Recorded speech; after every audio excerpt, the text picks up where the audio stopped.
Still no dice? Not at all. And I've asked pretty much everyone in the court of Fontaine already.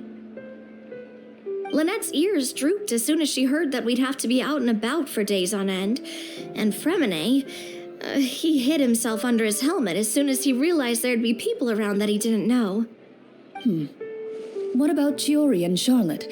I feel like both of them would be more than up to it. I've asked them already, but they're both pretty busy right now.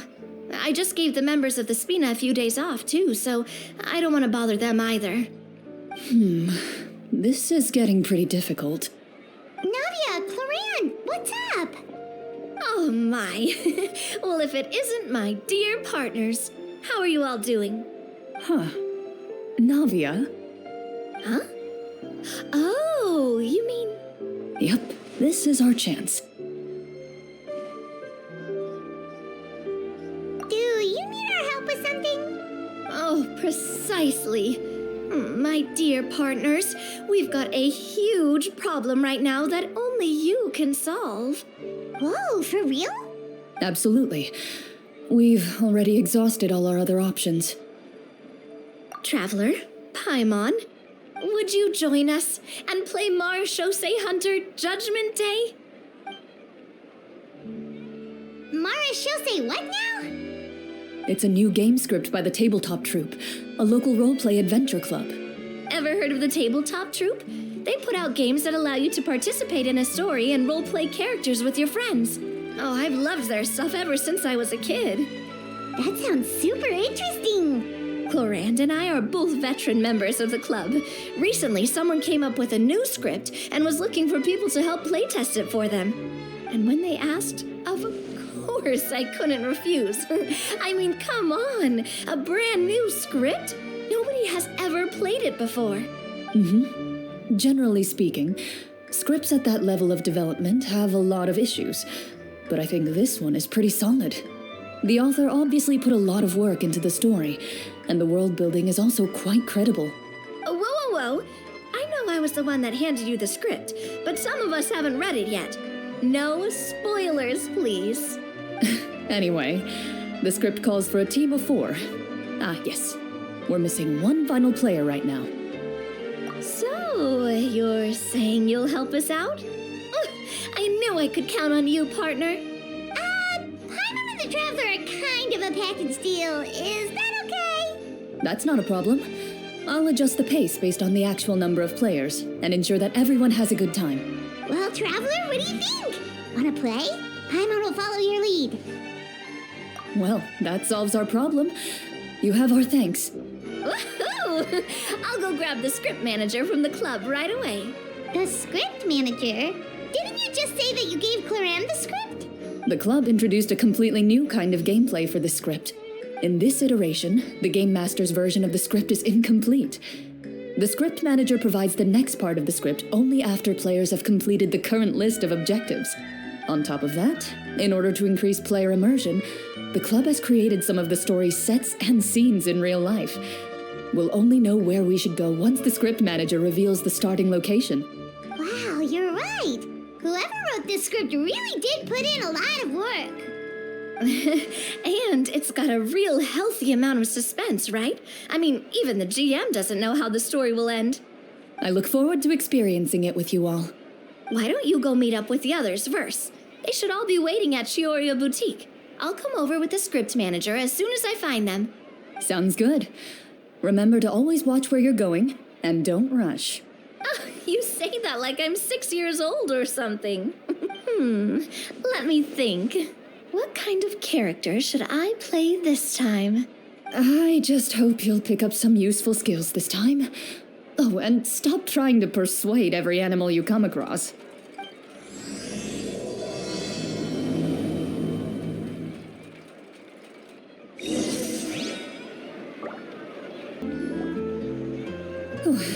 Sorry to keep you waiting. You're back! Huh? And you've got the Traveler and Paimon with you, too! What a pleasant surprise. I assume you'll be joining us for the game then?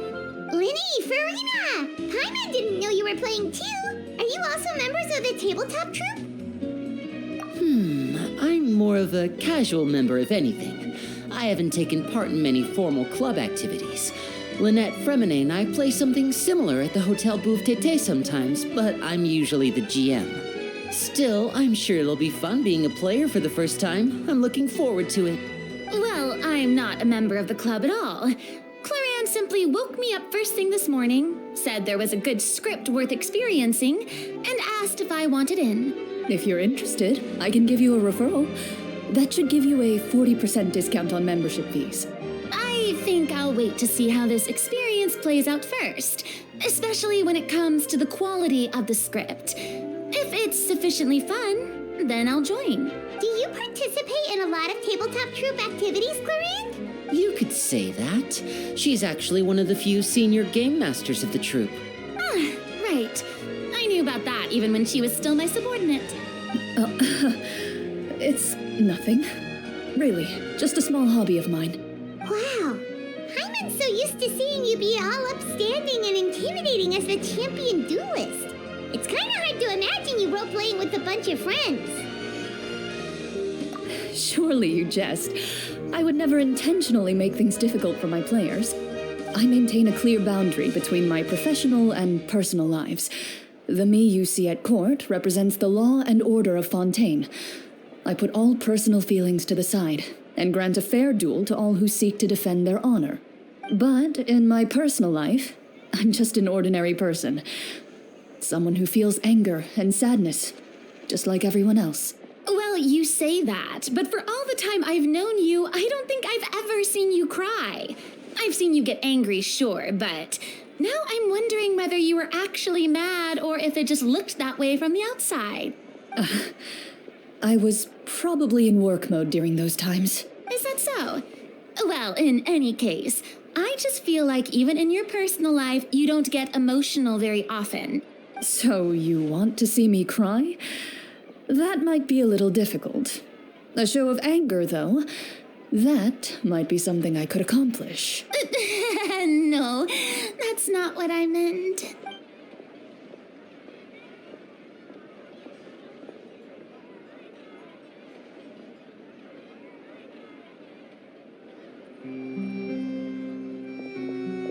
I'm back!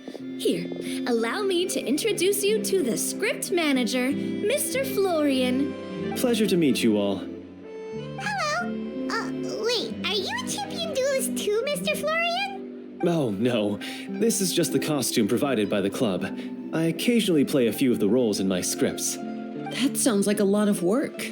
It's nothing. It's the least we can do to give the players a more immersive experience. Anyway, allow me to give you a brief introduction of the script. This script was adapted from the real history of the Marechaussee Hunters. You all will play the role of hunters from a bygone era and resolve a series of events unfolding in the capital. Hyman's not super familiar with the history of the Marechaussee Hunters. Is that a problem? Oh, no problem at all. I can give you a brief rundown. So, basically, Marechaussee Hunters were people who dedicated themselves to hunting monsters and protecting the city by using a special swordsmanship technique passed down over generations. Their story can be traced back to the ancient Remurian dynasty, as well as the first hunter, Cassiodor. But I'll leave the finer details for you to seek out and discover later. And I'll provide additional commentary as the story progresses. In that case, brave hunters, are you ready to set out on an unknown adventure? Whoa, just one sentence and it's like we're in the story already. Aha, I see many a determined gaze before me. Very well, head over to this location and begin your heroic journey. So, as we follow the story, it leads us to specific scenes? Ooh, sounds pretty innovative. What does the message in the envelope say? It's the exact location of the scene, as well as the formal permission to use the venue. Seems like they have everything prepared. Please check all your belongings, everyone, and make sure you haven't forgotten anything. Once you're ready, please follow me to the designated location. Sounds good. Hunter Squad, move out!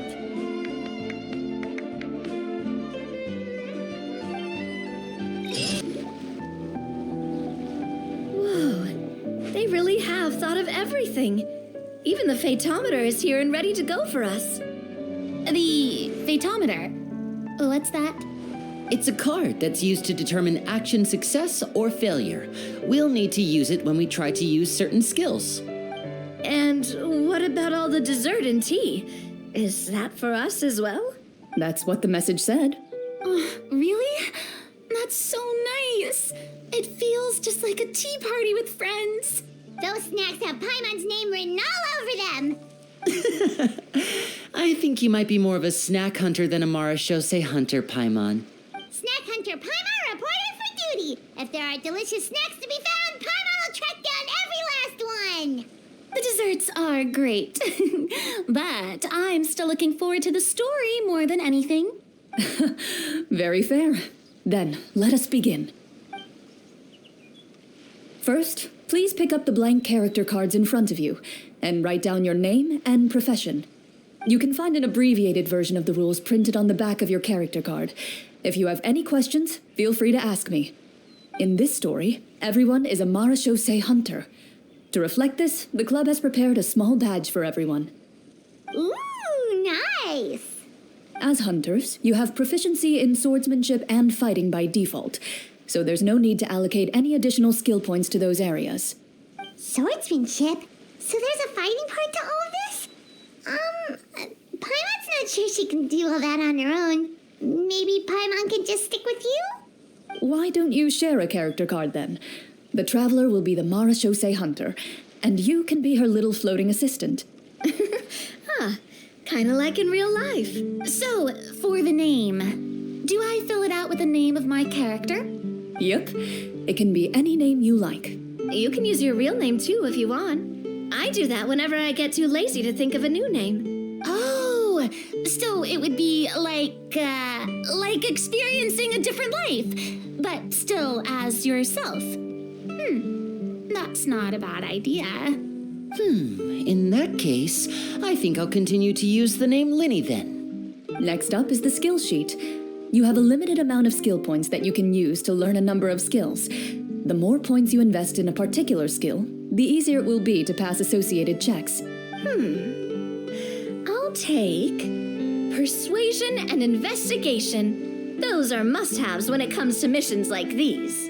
Oh, those skills sound like they'd be useful for gathering intelligence. Good idea, Navia. Just as expected of a veteran player. So, should we also take those skills then? Not necessarily. Since we're working together as a team, we could leave the negotiations to Navia and use our skill points to pick up other useful skills. For example, I think I'll take stealth and sleight of hand. That will give us more options if we run into any situations we can't negotiate our way out of. Oh, interesting. I wasn't thinking about it like that. I suppose it's not so different from an acting troupe. Everyone has their own role to play. Let me see. I'll take arts and performance. I'm not quite sure what use they'll be, but I'm not as knowledgeable about the other skills, and I am not too confident I'd be able to roleplay them well. Well, that leaves us. What do you want to learn, Traveler? Ha! Gotta say, this suits you really well. Nothing boosts morale like good food. Oh, something that'll help you get a read on other people's thoughts. Sounds useful. So what do you think? Are you sure you want to learn these two skills? Let's see. Oh, looks like you each have enough points to choose one final skill. You've all picked such classic skills. It's fine to go a little bit out of the box, you know. Why do I get the feeling she's getting ready to cause trouble? For example, this one here. Summon. Doesn't it sound super mysterious and cool? Oh, I saw that one just now as well. The description says, this skill can be used under certain circumstances to summon characters or creatures that fit the script's world-building rules. The script's world-building rules, huh? But how are we supposed to know what a Marashose hunter can summon? Oh, that's not for us to worry about, my friend. Just learn the skills that interest you, and the GM will take care of the rest.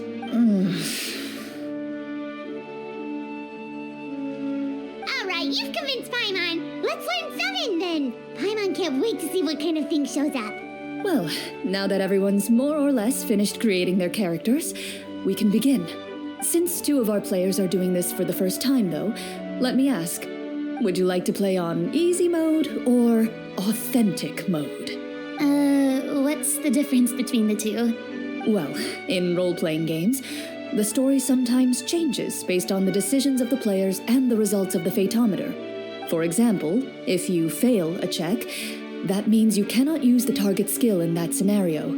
A critical failure may even result in further negative consequences. If you choose to play in authentic mode, every time you elect to use a skill, you'll need to use the Fatometer to see whether you succeed or fail, and face any consequences that may follow.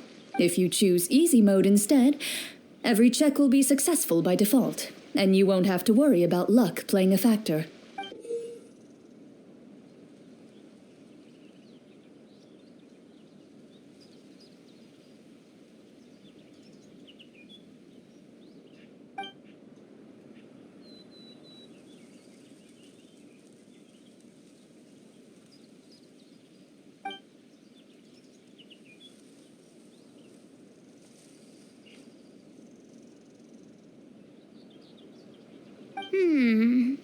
Given that I'd like to focus on the story, I suppose I should pick easy mode.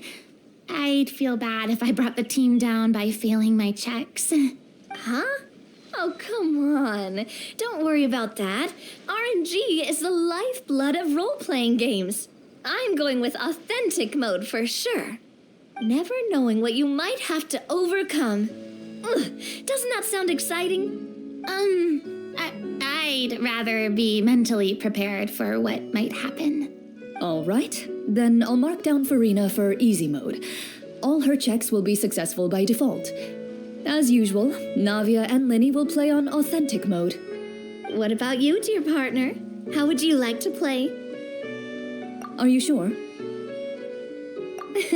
Trust me, you'll see the beauty of RNG.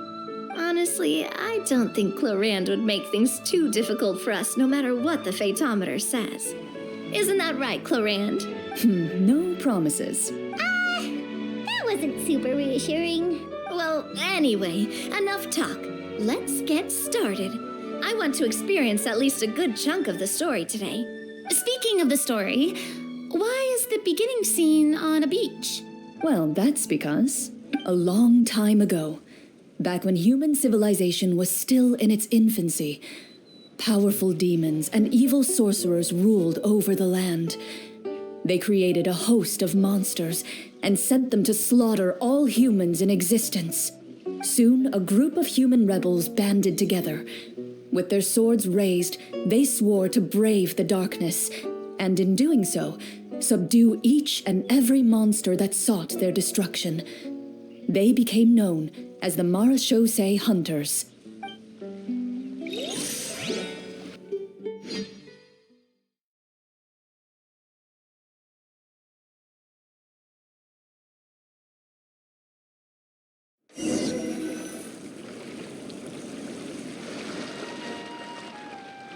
Sometime later, as a member of the Marachose Hunters, you receive a commission.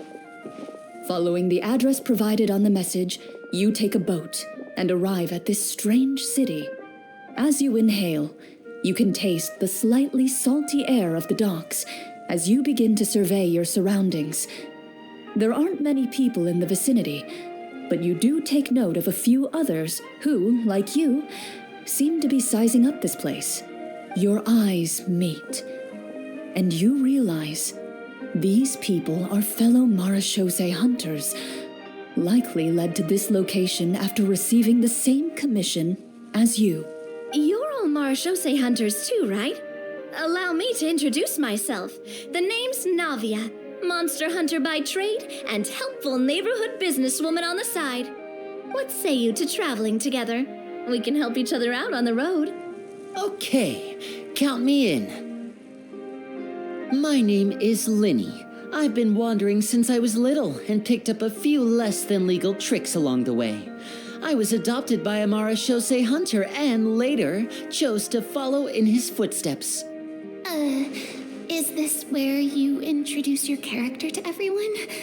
It sounds like they've done this dozens of times. My name is Farina, and, I grew up in a noble family. I always had a strong interest in performance and the arts. Even though I'm a marche-say hunter, what I really want is to be a performing artiste. Hey, that's really cool. You can do it, Farina. That's exactly how it's done. Paimon is Paimon, a good friend and companion to this Marashosei hunter right here. I've been studying the culinary arts since I was a child. I hope my delicious food can help boost people's spirits. That's wonderful. I'll be looking forward to your cooking during our adventures together. Well, if we're all here for the same commission, why don't we take some time to confirm what we need to do? You open your envelopes at the same time. The message reads, "To the honorable and trustworthy Marashosei hunters, our kingdom is currently facing a grave crisis. The lands outside the capital have been overtaken by monsters, and our people are being led astray by forces of wickedness. We beseech you, please help us resolve this crisis and return peace and stability to our home." Huh. The layout of this city looks super familiar. It kinda reminds Paimon of Mondstadt. The scriptwriter must have used a real-world city as a reference when coming up with the map. As experienced hunters, the layout of the city reminds you of places once traveled. You recall the sight of tree-lined streets and the gentle tranquility of days gone by. Yet, as you regard the city in front of you, it appears to be little more than an empty shell. Its hollow gates are open to you, beckoning you to come forth and bring salvation back to the town. I carefully read every line of the letter and turn my attention to the signatures at the bottom. Who issued this commission to us? You see a long string of unfamiliar names. It would seem that many of the residents of the city issued this commission together. They sensed that things were not right within the kingdom and sent a distress signal to the outside world. In that case, why don't we take a walk around the city and see if we can learn anything from the local residents? Oh, good idea. We might be able to get some leads on the monsters and bad guys we're after. You look up and see a tavern nearby. It appears to be open for the day. Why don't we go check out that tavern? If the novels I've read are anything to go by, taverns are usually full of information.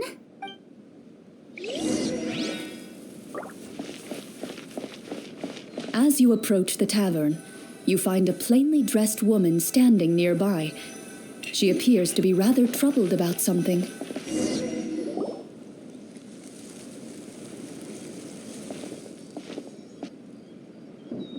Greetings, friend.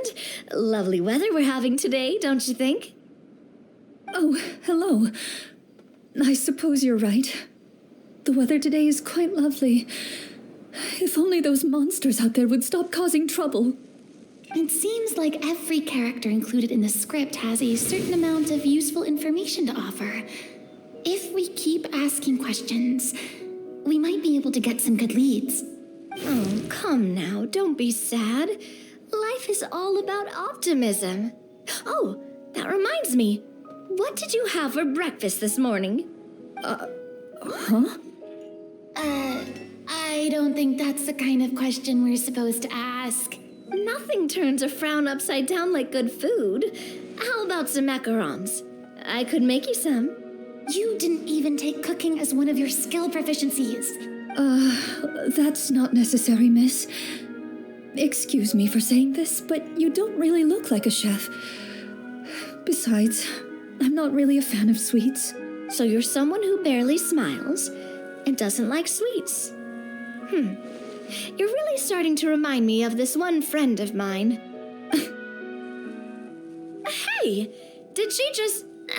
me? Clorinde must have broke character for a second. This isn't getting us anywhere. Traveler, maybe you can think of something.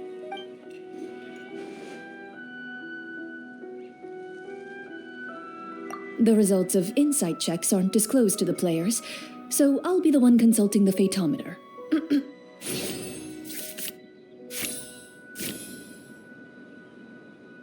You recall all the lessons you've learned in your time and begin to carefully observe the woman's mannerisms. You notice that when she's quiet, she has an empty look in her eyes, as if her thoughts have drifted to a place far, far away. And when she speaks, she often subconsciously reaches out to touch the ring on her left hand. So you noticed. That's a little embarrassing. A horde of monsters suddenly appeared near the capital recently, so all the guards were dispatched to fight them. Do you remember when those monsters appeared? I'm not completely sure. All I know is that my husband was dispatched to fight them 3 days ago. Do you know where he was sent? It all happened so fast. When we said our goodbyes, he couldn't even tell me where they were sending him. You have our thanks, friend. We'll find and defeat those monsters as soon as possible. We sincerely hope your husband will be able to return to your side soon. Oh, thank you. Don't worry. We'll find him. Just try to remain optimistic and wait for good news. We don't always get to choose what happens to us. But we do get to choose the little things like what we eat and how we respond to the things life throws our way. I hope that one day you too will recognize the power of something as small and inconsequential as a delicious dessert. I'll do my best. You bid farewell to the woman and continue your journey further into the city.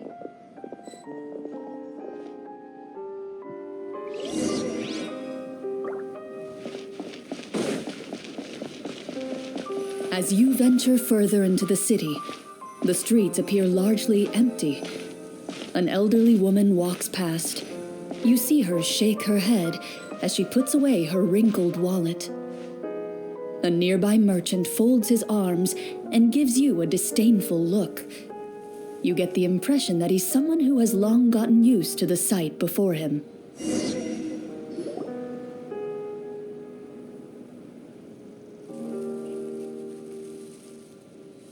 Although he doesn't seem very friendly, merchants are usually a good source of information, right?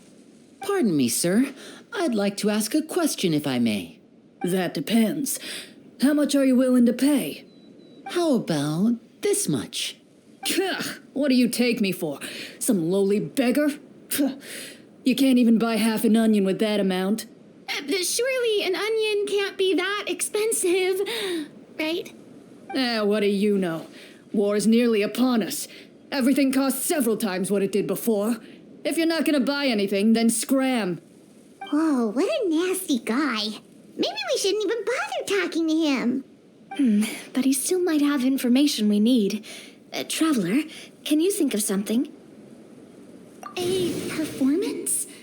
I've never played a role-playing game like this before, but even I can tell that suggestion is pretty far-fetched. Is a performance check really going to help here? All right. Ahem.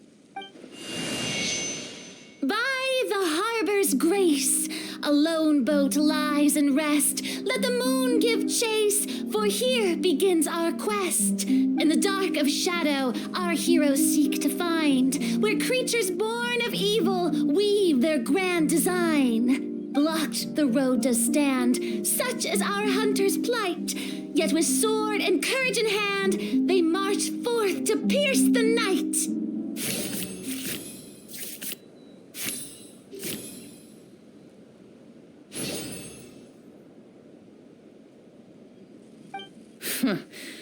I don't recall asking for a bardic song. Don't expect me to give you any coin. But if you meant what you sang, and you are indeed some kind of hunter, then by all means, please, go out and kill those monsters for us. Those monsters are camped outside the city, and they've been destroying all our trade routes. We have limited reserves within the city, so if this continues, we're all gonna be in big trouble. Wait, you're saying no one has put a plan in place to distribute supplies or maintain order?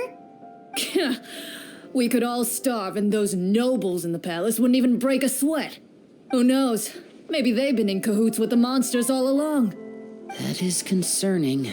Yeah, all right, I think I've said more than enough. Be on your way now. Got it. Thank you, sir. Don't mind him, Farina. He just doesn't have enough taste to appreciate your art. No, I was just thinking about how those nobles must be so cold-hearted. It's like they don't care about their people at all. Should we try to go somewhere with more people? Oh, how about the city square? Follow me. Before you lies the city's central square. You see a man with a slightly anxious look on his face, pacing back and forth, his head hanging low. He doesn't seem to notice your approach. Still immersed in his own thoughts, he shakes his head and lets out a long sigh. This guy seems promising enough. Maybe I can get some information out of him. Hello, sir. Is there anything I can do to help you? Wait, you're... I'm... Oh, dear goodness! You're a Marashose hunter! You recognize us? Ah, are you one of the people who wrote the commission letter? Yes! Oh, I didn't expect you to actually come. Oh, what great news! The city is saved! What happened here? Alas, we once lived comfortable, carefree lives. This city used to be free of monsters. The first Marashose hunter, Casiodor, the Golden Hunter, he was the one who drove them back. However, monsters have once again surrounded the city.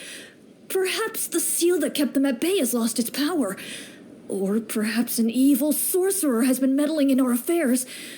All I know for sure is that their return has stripped the city of any chance at peace. Are there not enough soldiers to drive them out? It's not a question of numbers. The guards simply have no idea how to deal with them. Most people my age have never even seen one of the monsters, much less been trained to fight against them. What's worse, many of us don't even know the history of the Marashose hunters anymore. When I was a child, though, my grandfather would tell me stories about how the Marashose hunters drove back the monsters. So, on the off chance that something might come of it, I decided to reach out to you. To be perfectly honest, I was starting to think all those stories were just tall tales. But now that I've seen you in person, I finally know that it was true. Well, you can rest easy, friend. The righteous and formidable Marashose hunters are on the case. The man is touched by your determination and resolve. His eyes begin to well with tears of relief. Still, if we are going to hunt the monsters, we need to know where to find them. Can you give us any leads? All I know is that the area outside the city is dangerous. I'm afraid I can't point you toward a specific location. Oh, although, if you leave the capital through the main gate and follow the road, you should run into a group of guards. They might know more about where to find the monsters. I see. We'll go look for them then. All right, be careful. Oh, and one last thing. The monsters outside the city are just part of the problem. There are evil sorcerers inside the city as well, so be on your guard. They're actively working with the monsters, and have corrupted the court ministers with malicious magic. They're the reason why, even inside the city, everything has been a giant mess. Even one of our kindest ministers has turned into a boorish and unreasonable figure, interested in nothing but enacting laws that exploit the people. Who knows how much longer we'll be able to go on like this. Talk about being stuck between a rock and a hard place. I feel bad for him. Maybe we should try to cheer him up? Hey, not everything can be solved with food. I appreciate your kindness, but for now, it's more important to focus on the crisis at hand. Brave hunters, I leave the future of this kingdom to you.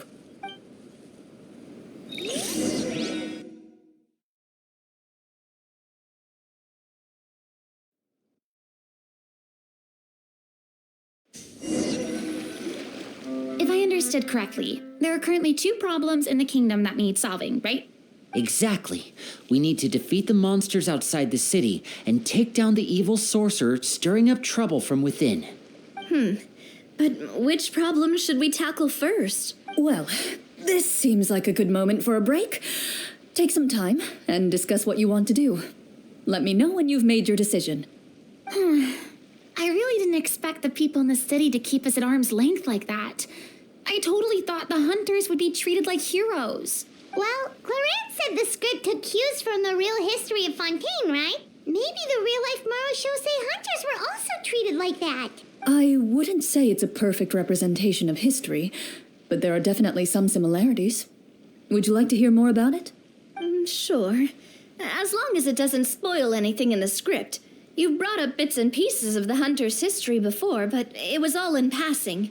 Paimon wants to know too. The hunters were super powerful, right? Were they all from a special line of supernatural beings or something? Kind of like the yokai in Inazuma? No. All Marachose hunters were ordinary mortal fighters. The only thing that set them apart were the special sword techniques passed down over the centuries. Huh? So you mean anyone could become a Marachose hunter? In theory, yes. All you would need to do is survive the rigorous training and master the swordsmanship techniques required to fight the monsters. Still, most people dropped out at the early stages, and others called it quits the minute they saw a monster in person. To become a hunter, you must be strong in both body and mind. What kind of monsters did the hunters fight exactly? Oh, and the evil sorcerer the script mentions. Did they exist in real life too? The land of Fontaine once played host to an ancient dynasty known as Remuria. After that dynasty fell, monsters began to appear, intent on obstructing humans from establishing a new social order. One of the ancient sorcerers of Remuria used his power to assemble a formidable army of golems. He sought to use that force to establish himself as king. Now, wait a second. Don't tell me that guy was the inspiration for the evil sorcerer in the script. We still haven't found any in-game information on him yet. So, why don't you talk about someone else for now? Well, I wasn't planning on going into anything you might be able to find out in the game. But if you want me to talk about something else, then... How about Casiodor, the Golden Hunter? Or Egeria, the ex-Hydro Archon? Wait, but those people are all from a super long time ago. Where did you learn all this, Clorinde? From my master. By master, you mean Miss Petronia? Is someone you know? Absolutely. Miss Petronia and my father were good friends. Back in the day, she would often bring Clorinde over to play, but then... Let's not get off topic. Anyway, back to what I was saying. Responding to Egeria's call, a number of warriors followed Casiodor into battle against the monsters. This group of warriors, under Casiodor's leadership, became known as the Marachose Hunters. Yet, as Fontaine entered an era of peace, their work gradually became obsolete. The Marachose Phantom, originally an association made up of hunters, eventually came to be predominantly comprised of Melusines. I see. That explains why most of the people in the script have forgotten the hunters or think of them as nothing more than a legend. Is that really a bad thing, though? It can get tough always being the one shouldering everyone's expectations. Depends on who you ask, I suppose. If the name of the organization no longer commands respect, investigative work is bound to suffer. Speaking of investigations, which problem should we tackle first? Monsters or evil sorcerer? I vote monsters. That's the main duty of the hunters, right? We can come back to the sorcerer later. Well said, Miss Farina. Plus, if the sorcerers really are the masterminds behind this whole thing, defeating the monsters could give us some clues on their intentions as well. What about you, partner? What do you think? I mean, you're not wrong. But those characters are usually the ones pulling the strings behind the scenes. More often than not, they're very formidable opponents. Going after them now might be jumping the gun a little bit. We don't want a total party kill on the first day, right? With Clorinde as the GM, I wouldn't rule out the possibility. Then it's settled. Let's go hunt some monsters. All right. After some discussion, you decide to turn around and head out of the city.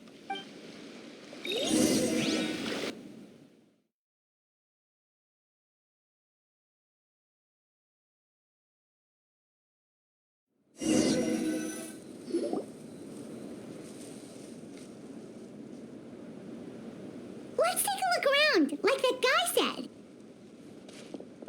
You there, outsiders, halt! Who's there? An armored man approaches you. He has a tall, muscular build and a determined expression in his eyes.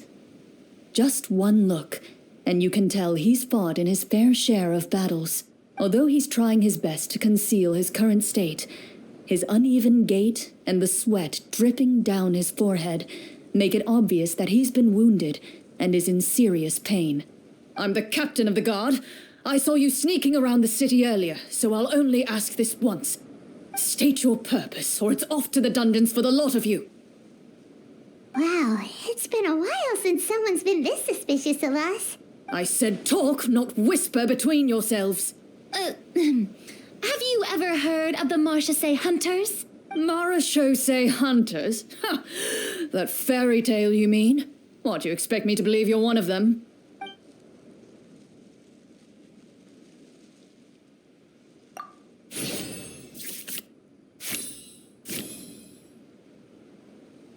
While everyone is talking, you begin to carefully observe the captain's mannerisms. Every so often, you see him glance toward a particular direction, with a pained expression on his face, as if an invisible thread is tying him to an unknown place. As you follow his gaze, you vaguely recall that the location he seems fixated on is known for its difficult terrain. Any battle that breaks out in a place like that is likely to be prolonged and devastating. Wait, is that where the monsters are? Outside the forest, in the area with the difficult terrain? The captain is taken aback by your sudden question. Still, his shock only lends credence to your theory. You're looking to fight the monsters? Well, we're Marchese hunters after all. You could say that's basically our job. He shakes his head and continues to regard you with skepticism. In the end, he decides to inform you of the locations where the monsters have appeared. Those monsters aren't easy to deal with, but if you insist on going, I won't stop you either. I just hope all the guards will be able to come back to their families alive. I wish you the best of luck.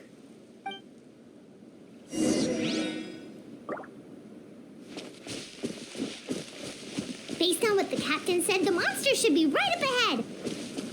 Let's go. Hopefully we're not too late.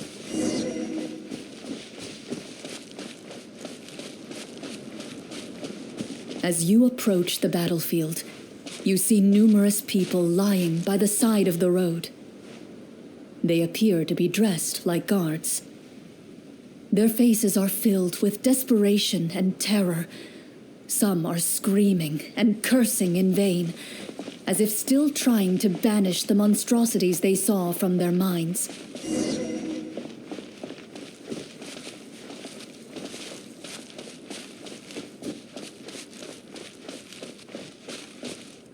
A few of the wounded look up at you in shock and disbelief.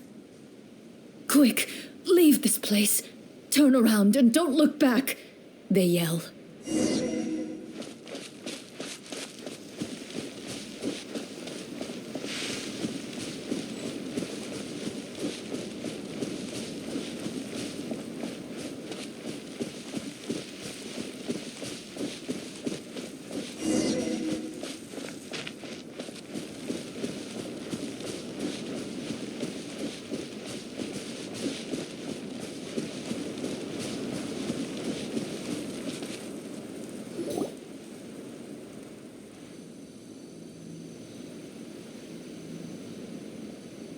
This is the place he mentioned, right? You see broken iron swords scattered all around you, and downed trees riddled with terrifying claw marks. All the signs point to one thing. A truly devastating battle just took place here. Be on your guard, everyone. The monsters might still be around. Before you can finish your sentence, you hear rustling sounds from the surrounding bushes. The monsters have emerged. They close in on you without fear. You get the impression that, in their bloodthirsty eyes, you're just another meal for them to devour. A little help here! This thing wants to eat Paimon! Your battle round begins now.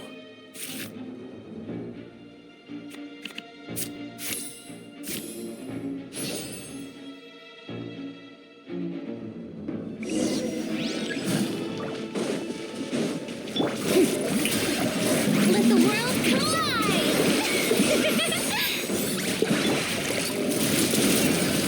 A proper send-off! The next battle round begins now. Let's get this show on the road! The monsters let out a terrifying roar of anger and resentment before dissipating into thin air. Thank goodness it's over. We're lucky the Marashose Hunter class came with all those preset skill points. Otherwise, we would have been in some real trouble. I never knew the photometer even determines the amount of damage you inflict. If you get unlucky, isn't it just game over right then and there? That's part of the fun. The uncertainty of fate is what gives these games their appeal. Just as you begin to celebrate your victory, a suspicious lump on the ground catches your attention. A suspicious lump.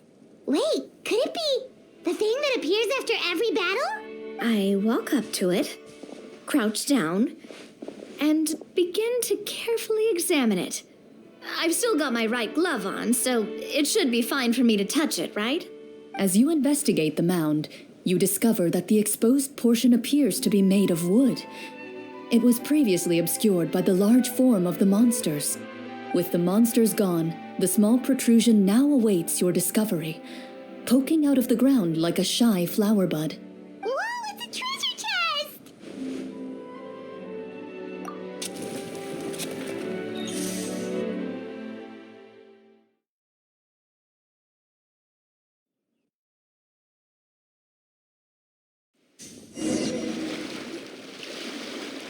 With everyone's help, you successfully excavate the wooden chest from the ground. Even without opening it, you can tell from the mora and jewels scattered around the chest that it must contain quite the fortune. Makes sense. We worked hard for this. Let's open it and we can share what's inside. I can understand your excitement, Paimon, but think about it. Doesn't it seem like there are people out there who need this treasure more than us? Yeah. Think about all the people suffering in the capital, or all those guards who got hurt fighting the monsters. Wouldn't it be better if we gave the treasure to them? Wait, is that how it works? Paimon thought since we were the ones to dig it up, we could just take it for ourselves. Well, let's put it this way.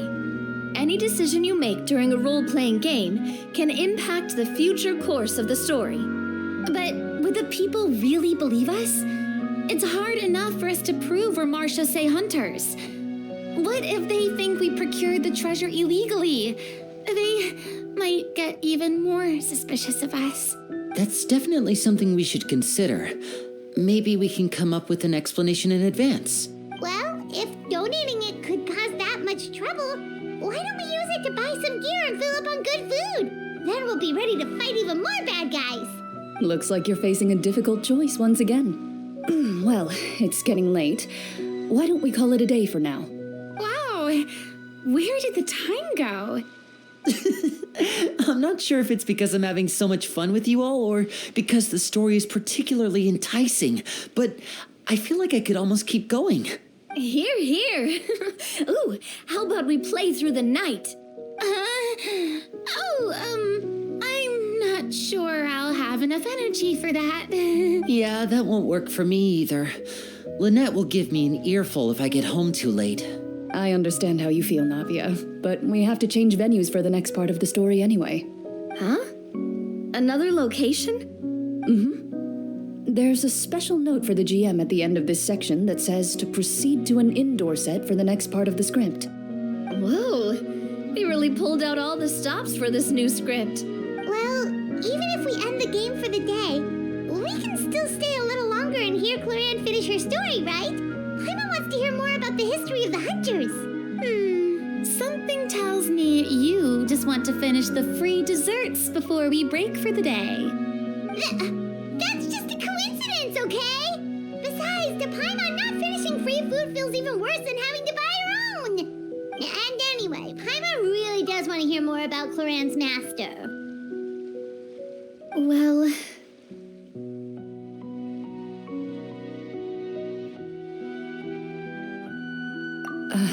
It's nothing. I appreciate the concern, but it's all in the past. It won't do any harm to share these things now.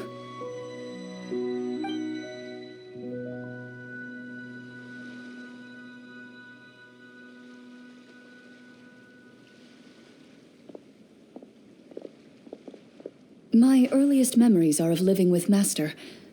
According to her, she saved me from certain people of ill repute. My birth parents had left me behind some time before that. What a heavy beginning for a life story. Master was a fascinating individual, if inexperienced in the ways of raising children. My first ever toy was a short sword. Although I suppose it wasn't so much a toy as something Master removed from her waist and handed to a noisy child in need of distraction. Oh, wait, so she handed an actual sword to a child? Isn't that dangerous? Did you hurt yourself? Of course I did.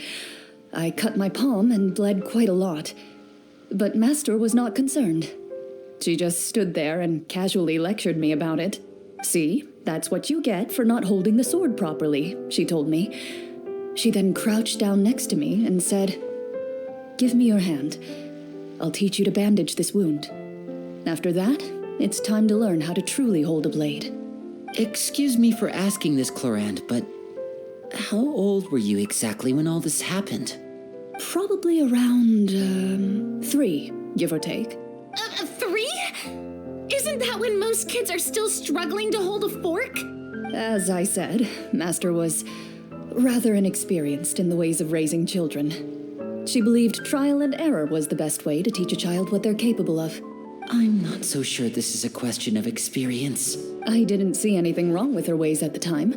And anyway, children don't get to choose how they're raised. Oh, she did bring me back a pet from Liyue once. It was a Geovishap hatchling. A Geovishap hatchling? For a pet? That seems even more dangerous. What she said was this: make sure to get along, you two. If you really can't agree on something, just settle it with a fight. Whoever loses is the real pet.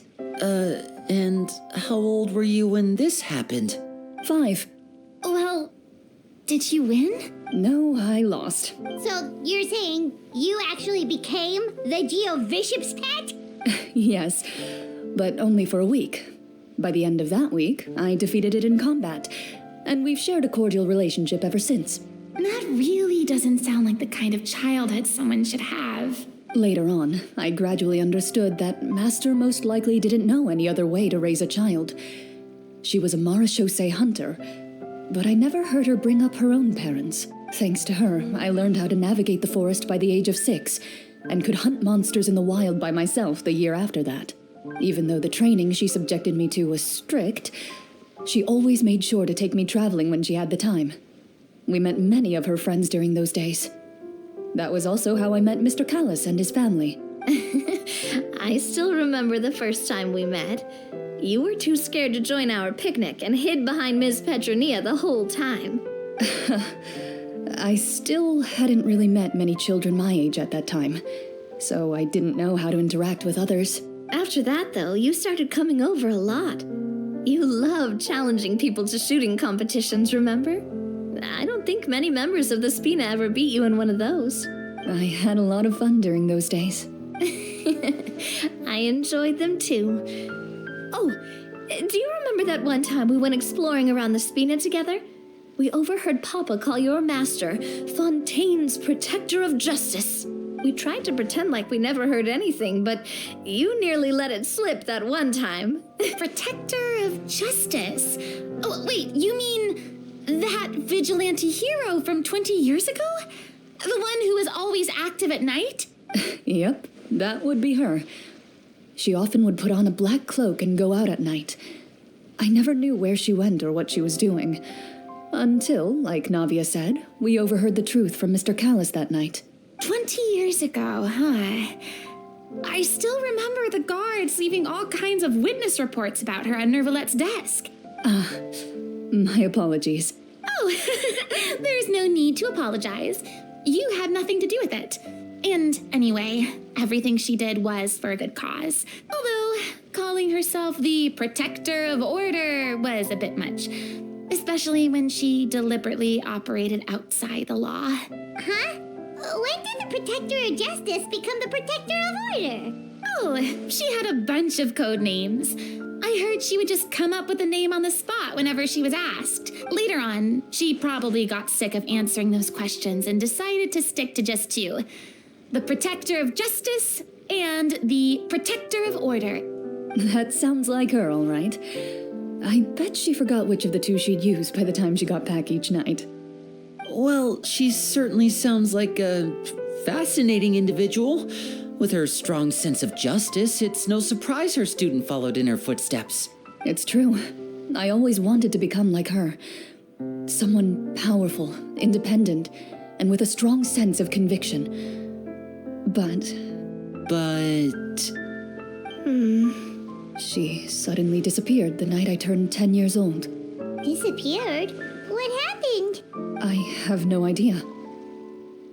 She didn't even leave a note. I was never able to find out where she went. That night, I was celebrating my birthday at Navia's house. But Master never came to pick me up. When I returned home on my own, it was to an empty house.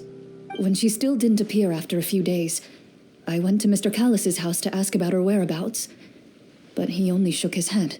Papa probably didn't know either.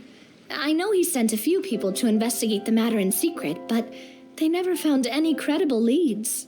Don't worry, I understand. To be perfectly honest, given Master's personality and way of doing things, it all made a lot of sense. If I had to guess, I'd say she probably used it as an opportunity to force me to become independent. Just like how, when a litter of kittens reaches a certain age, the mother willingly leaves them behind. Were you upset, Clorinde? I was at first, but not anymore. I don't believe Master would suddenly disappear for no reason. There must have been something she just had to do. Well, despite everything, you still managed to follow in her footsteps and become the greatest champion duelist in all of Fontaine. You're practically a living symbol of law and justice. I suspect my position would be far too by the books for her. Master always did whatever she pleased. But you're right. I suppose I do take after her in some ways. Who knew Clorinde had such an interesting past? I never had the chance to ask her about it before. And I wonder if Clorinde's master were the champion duelist back then. Would that duel against Mr. Callis have gone differently? Oh no. Judging by the atmosphere, Clorinde and Navia are probably thinking something similar. The mood just got super awkward all of a sudden. Well, anyway. Would you look at the time? It's getting dark, so we should probably call it a day for real this time. If we keep talking like this, we really will be here all night. I had a great time today, Miss Clorinde. Thank you for being our GM. Anytime. The script was good, but I've got to say, your childhood stories were even better. Hey, you should tell us more about that fight against the Geo-Bishop sometime. Maybe your master was onto something. You could be right. What does she mean, onto something? I certainly don't know any 5-year-olds who want to fight a bishop in their spare time. Guess I'll head back as well.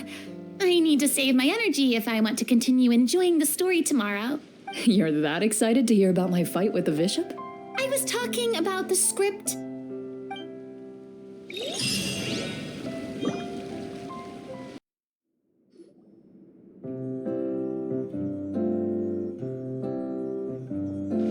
Looks like everyone's here. Now, before we begin, why don't we finish where we left off yesterday? There was an important decision to be made, yes? I'll pour everyone a cup of tea. Is that really the most important part, though, Clorinde? Paimon's more concerned about our current surroundings.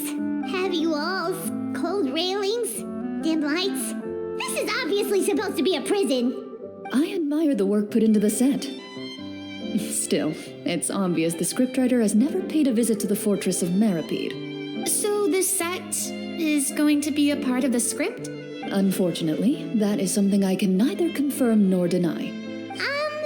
Anyone think Clorinde's smile is starting to look kinda scary? Well, whatever happens, we'll just have to push on. But first, we should really figure out what to do with this treasure. If we're worried about arousing suspicion because of our identity, why don't we give ourselves a different name, just like Clorinde's master did? Yeah, it might be better to keep a low profile. As long as we're helping people, it doesn't matter who we are or what we're called. Staring at me won't get you anywhere. Or did you want some more tea? Paimon's good. Thanks. Why aren't you saying anything, Navia? Wait, what's that next to you? Oh, this is the short sword Clorinde mentioned last night. I found it. Huh.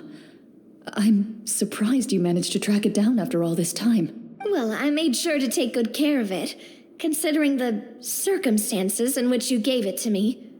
Of course I had to keep it safe. Anyway, where were we? Oh, right. I was just thinking about all the potential ways for us to break out of prison. We could dig a tunnel, or try to bribe the guards. Wait, we haven't been thrown into prison yet, have we? Well, it's only a matter of time. It pays to be prepared. Just like how you should always have an umbrella on hand, even when it's sunny. All right, Paimon's made up her mind. Let's just give the treasure away. Paimon may have wanted to keep it, but if it's going to land us in prison somehow, Paimon will be too upset to enjoy her snacks. So, you've reached an agreement? All right then, we can continue with the story. Oh, and we'll collect all the scattered pieces of treasure on the ground as well. All right. You collect the treasure and make your way back to the capital with your bag of loot in hand.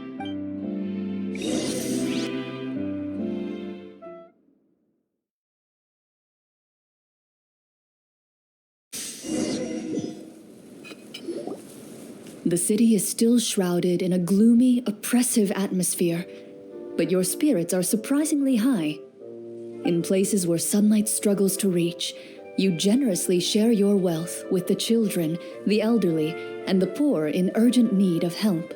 Thank you, kind soul. The elderly woman's look of gratitude follows you as you walk away, her eyes never leaving your back until you move entirely out of sight. However, there's still quite a bit of Mora remaining. It appears you haven't made much progress. She's probably trying to tell us to speed this up. We need to hurry up so we can address the sorcerer problem. Should we go find that man again at the square? He seemed like a pretty responsible guy. I'm sure he knows the people here far better than us. Oh, good idea. Just as you start to make way to the square, intent on finding the man again, there's a voice.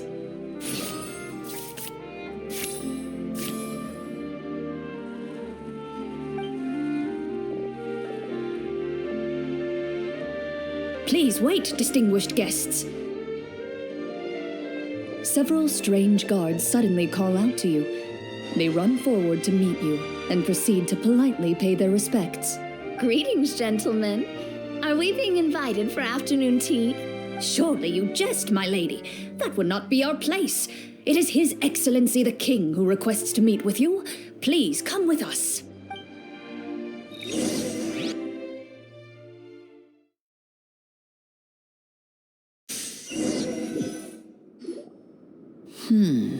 Do you think this could be a trap?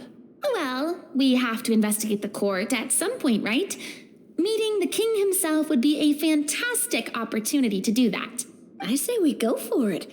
If something happens, we'll just turn the whole place upside down. That sounds a little intense. After a quick discussion, you nod to the guards and agree to follow. They lead you all the way to the audience hall of the palace.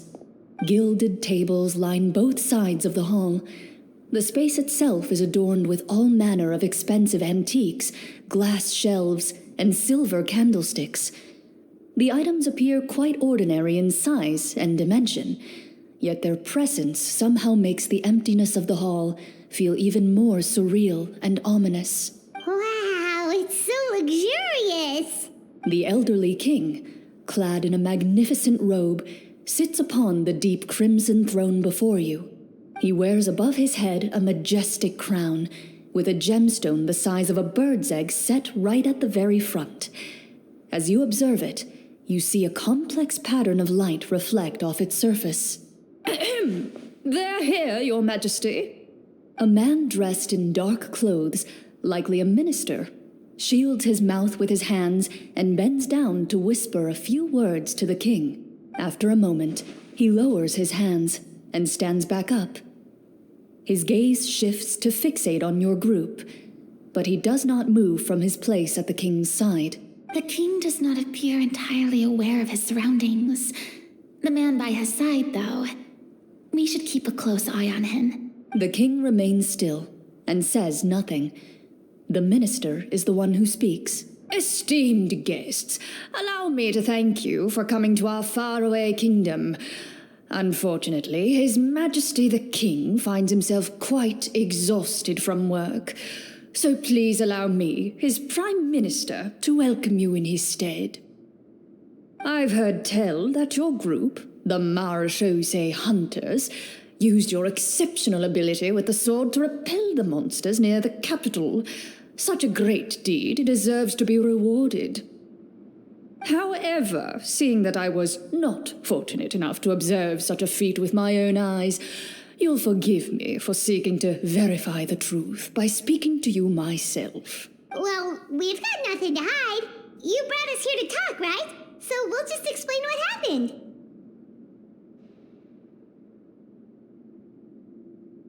The golem's blades were so powerful, they could cut down trees in a single swipe. It took a lot of effort to defeat them, even for trained swordsmen like us. Well, that was enough details, right? Believe us now? Your account does indeed match those of the survivors. Since you were the ones who defeated the monsters, that must mean you are also in possession of the treasure they stole? Well, we did take the treasure, but... How did he know about the treasure? Then I must ask that you return it at once. It belongs to the kingdom. Wait, but didn't you just say that our great deed deserved a reward? Shouldn't the treasure be considered a part of that? Yes, that was indeed what I said. But you seem to have forgotten a very important distinction. Only that which is freely given by the king can be considered a reward. Taking the rightful wealth of a kingdom without said permission, on the other hand, is a crime. But that's completely unreasonable. Yeah, that makes no sense! If it weren't for us, the treasure would still be buried underground somewhere! Maybe so, yet the fact remains. You tried to dispose of the treasure without reporting it to the court and without receiving permission, yes? What, no answer?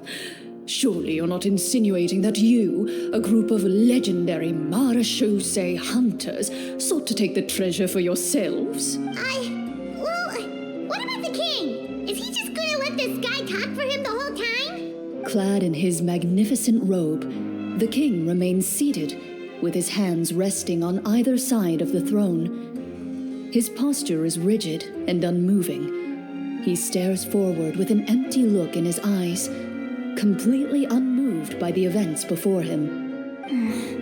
From the look of things, could the Prime Minister be the evil sorcerer? Or could both the king and the Prime Minister have fallen under the evil sorcerer's control? I would like to observe the number of guards stationed in the hall. The guards in the palace appear fully armed. their expressions solemn. Sensing the tense atmosphere in the room, they stand at the ready, each with a hand placed upon the hilt of their sword, as if prepared to draw their weapons and surround you at a moment's notice. Well, there goes my plan to turn the whole place upside down, I guess. It appears we've been visited by nothing more than a group of ill-intentioned imposters. What a pity. Guards, take them away and throw them in the dungeons. Before I decide your fate, however, I must first determine whether you have any accomplices outside the court. Can't we try to slip away? Or maybe start some kind of riot? But if we try to fight the guards right now... Don't worry. At least we figured out who's behind all this. Let's just play it by ear. If you're scared, Paimon, just hold my hand. Thanks, you guys. You allow yourself to be led away by guards surrounding you on both sides. It's only when you begin to feel drops of water falling from the dungeon ceiling and smell the stench of death and decay all around you that you finally realize you've stepped into a completely different world. Stay here and don't try anything funny. The guards lock the cell door and leave without looking back. Wait, sir! Your voice echoes through the dark hall, but the only response you receive is the sound of water dripping from the ceiling. No! What should we do now?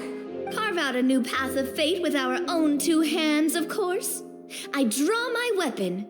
You reach toward your waist, but find nothing there. You now recall that your weapons were confiscated before the guards locked you in the cell. The bag of treasure along with them. What about that knife I hid in my boot? When did you hide it in there?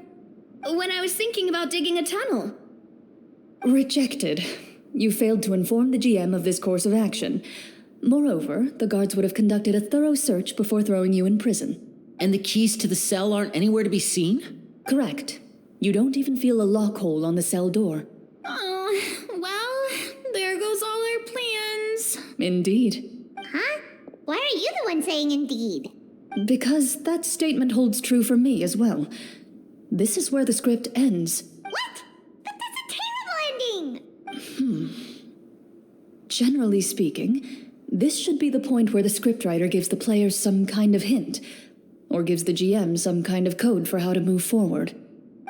I mean, maybe they just really wanted us to be immersed in the feeling of being in prison? Like, they'll only show us the way out once we've grown truly and utterly desperate? That is a possibility. If only there were desserts and tea in real prison. Oh, wait, guess it's kind of how the Fortress of Meripede works if you're lucky. Oh, before I forget, Navia, the short sword you had with you earlier. I took a closer look, and the craftsmanship doesn't appear to resemble anything from this era. If I remember correctly, that style was last in vogue several hundred years ago.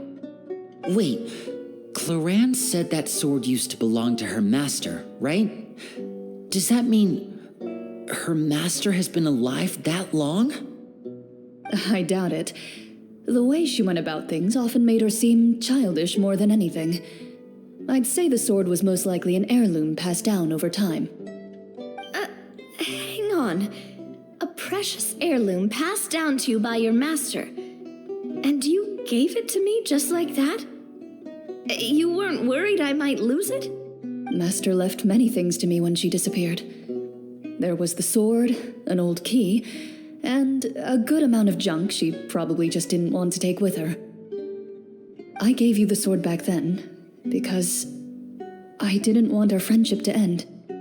Wait, when did this happen exactly? After the duel between Mr. Callis and myself. Before that, Clorinde would have meals with us and even stay over at the Spina some days. She was on great terms with Papa as well. After the duel, though, there was a period of time where we simply didn't know how to face each other. She entrusted this sword to me and never came back. We were both sad and conflicted. And totally overthinking everything as a result. Whenever I looked at this sword, I couldn't help but wonder if Miss Petronia had never introduced us to each other at that picnic. Maybe part of the sadness I was feeling could have been avoided. Back then, it felt like I hadn't just lost a father, but a close friend as well. No one can change the past. The most important thing is that you two found your way back to each other and can enjoy things like this together. Yep, you're right. I'm sorry, you two. I didn't mean to bring up any sad memories. Think nothing of it. No one here is at fault.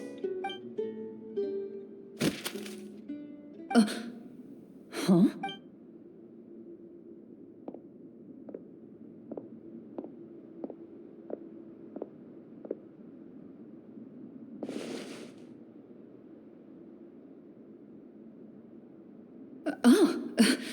Looks like the next part of our script is here. Perfect timing. The situation was really starting to get desperate. And not just because of the prison thing. From Clorinde's face, I really can't tell if it's good news or bad news. Water continues to drip from the ceiling. In this lightless dungeon, you lack a reliable way to tell how much time has passed.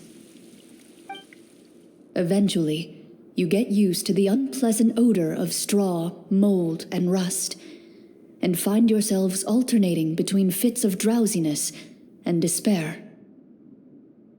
Suddenly, you hear footsteps outside the door. Heads up, everyone. Someone's coming. Gather close, everyone, and keep your voice down.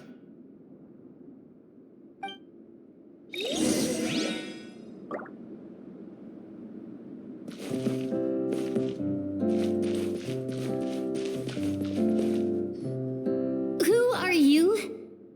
I work as a guard in these dungeons, but my true identity is the same as your own. I'm also a Marashose hunter. Huh? Shh. I've already sent away the other guards, but if we make too much noise... I understand, but how can we be sure we can trust you? The king has issued a formal decree. In light of the irrefutable proof of your crime, you're to be executed before tomorrow's sunrise. If you want to escape, it has to be now. Executed? We barely did anything! Monsters appearing at the same location as the treasure. Could this entire thing have been a trap? There will be time for speculation once we're out of here. As for my identity, I have no way to prove that to you just yet. Infiltrating the capital was difficult, and finding a chance to speak with you has taken a lot out of me. I could go on, but I think we can all agree that now is not the time for details. Have you seen our weapons anywhere, sir? Don't worry, I brought them with me. They're just behind the door. Still, these weapons alone won't be enough to defeat the true enemy behind the scenes. His faction is too powerful. The guards are all under his control, and he's even stationed a number of golems in various rooms throughout the palace. To defeat him, you must find a secret vault. It is said that within that vault, the Marashose hunters of the past left behind a treasure with the power to defeat the sorcerer. You're not coming with us? No, I'll remain in the dungeons to deal with the guards. I'll try my best to distract them so they don't go after you. As long as my identity is not revealed, I'll be able to aid you when the final battle comes. In that case, please stay safe. Thank you for your concern. I will do my utmost. As for the location of the vault, here, this map should lead you there.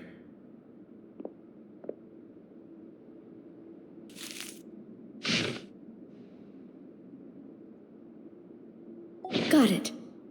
All right, once I open the door, remember to stick close and refrain from making any noise. I'll lead you out of here as quickly as possible. You now have the chance to restore the honor and legacy of the Marashose hunters. So please, get out there and reclaim what's ours. And be sure to exercise caution. With the help of the guard, you successfully escape the dungeons.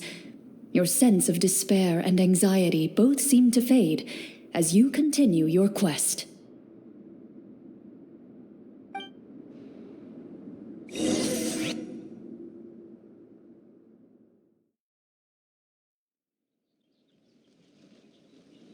Wait, we didn't get to use our skills at all while we were in prison. Who knows when we're gonna get the chance to use that cool summon spell? That is a pity, but we can only continue to move forward. This should be the place marked on the map. This bit of rock certainly looks suspicious. Well, I'd say an investigation's in order then. Plus, if all else fails, we can just blow it up. Wow, you really meant that. Before you lies a serene stretch of open water, its surface shimmering a brilliant shade of sapphire blue. Well, guess this means it's time for a swim.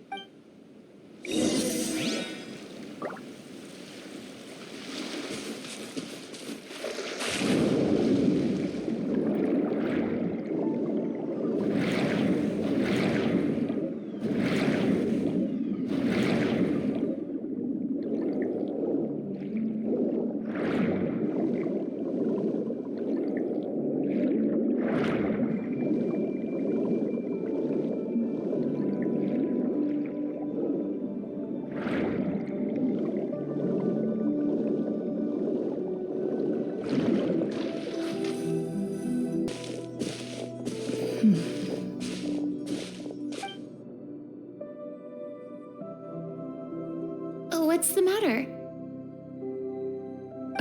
It's nothing.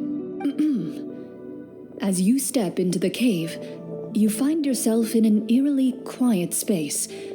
Before you lies a narrow passageway that appears to trail off endlessly into the distance.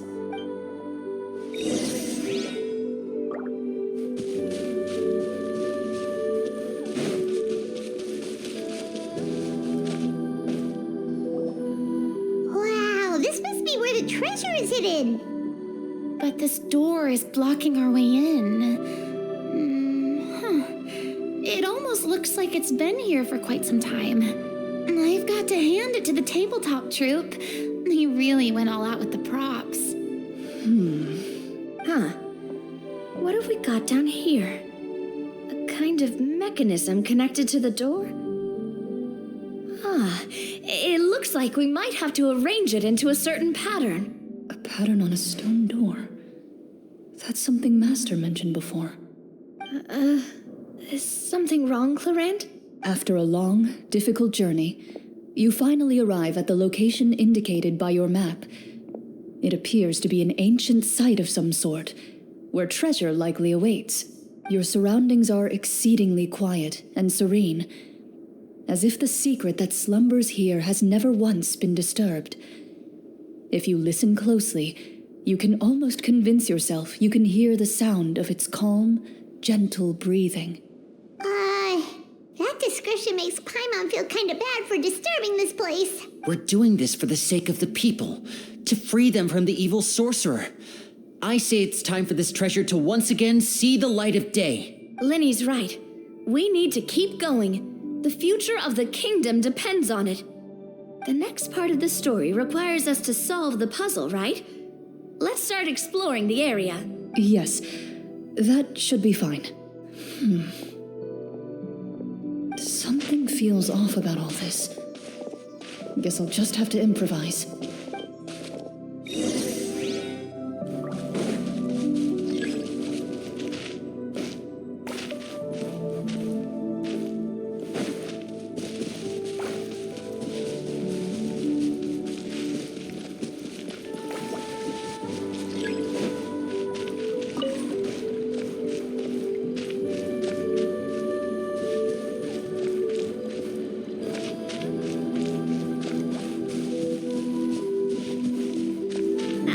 Something.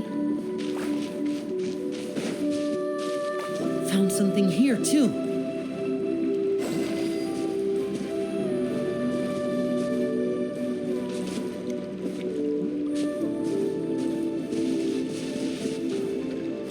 Same here.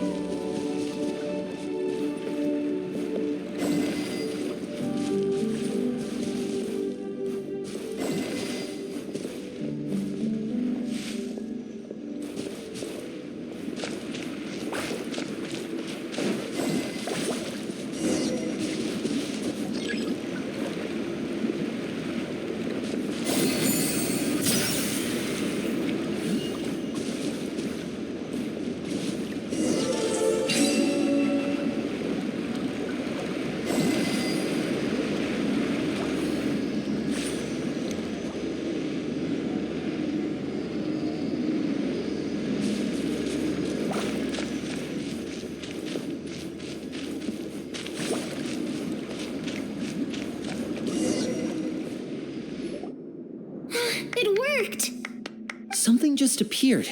Some kind of new mechanism, maybe? By solving the puzzles, you prove yourselves worthy of inheriting the secrets of the past. At the end of each puzzle, you're rewarded with With? a key. Oh, it must be the key to the big door. This is one of the Marechaussee Hunter keys that are passed down from generation to generation. It looks just like the one Master passed down to me. It is said that 4 keys in total are required to form the final, complete key. And it seems like we just collected 3 of them. That must mean... Huh? What's wrong? You hear a few strange noises. Suddenly, all the torches in the ruin go out at once. Huh? What's going on? Did we fall into another trap? For the sake of immersion, please close your eyes, everyone. Without the torches, the space is now completely dark, and you cannot see anything. But Paimon can still see a little bit over here. Oh, right, sorry. Suddenly, you hear the sound of footsteps pierce through the darkness. There's someone else here. Oh, this is so unsettling. I can't see anything. I've been discovered then. Wait, that voice, it's... You recognize the voice as belonging to the guard who led you to this place. It appears he now covets the treasure for himself and has come to stake his claim. Oh, so this is just part of the script. Then I can probably relax. Well, if we can't see anything, that means we can't fight to the fullest of our abilities. Should we retreat for now? Judging by the way he's holding his sword, he must be a real Marechaussee Hunter. But this isn't part of the script. Retreat? That's not the Hunter way. If it's dark for us, then it's dark for him. We choose to fight. Your choice is noted. Please keep your eyes closed until I tell you the torches have been relit. This battle will be in the dark. You got it. Well then, let us begin.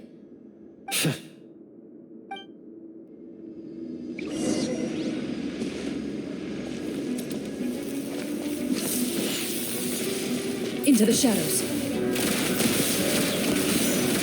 I'd like to try to hit him with my sword. Your strike is successful. Ha! You're facing a veteran Marechaussee Hunter. You don't stand a chance.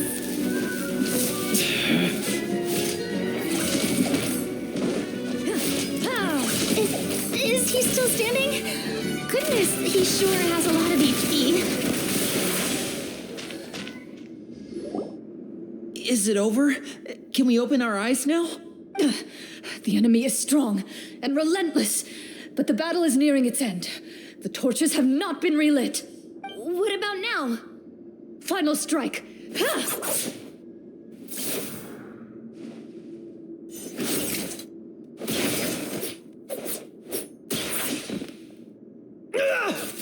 Well, did we get him?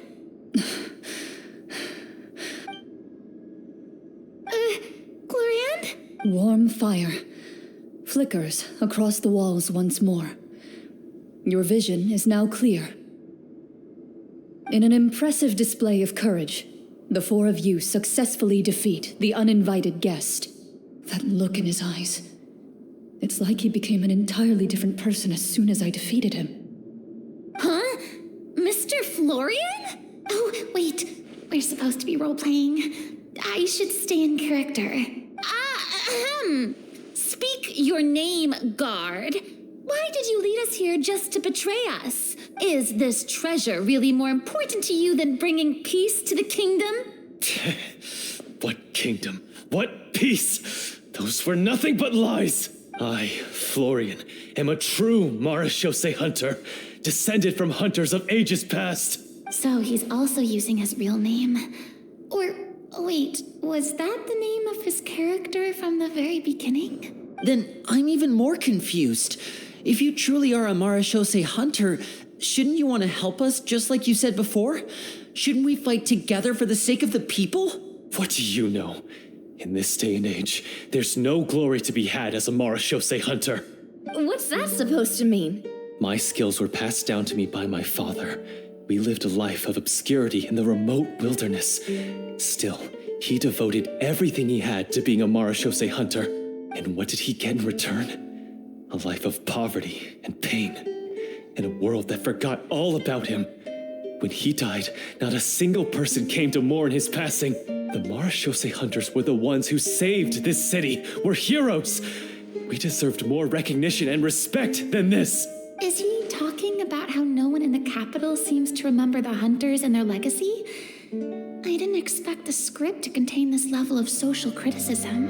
So that's why you want to take the treasure for yourself? You feel like you're owed fame and wealth? If you already knew where the treasure was located, why didn't you just come down here and take it? Because I still needed the final key. Only a true Marashose hunter is capable of passing through this final door. As someone who sought to hurt others for his own gain, Florian lost that right long ago. Okay, but what is this treasure anyway? We've got all the keys, right? So can we just go in and take a look? You're sure you want to go in? We've been talking about it for so long. Of course we want to see what's inside. And we've already defeated Florian, right? So he won't try to take it from us anymore.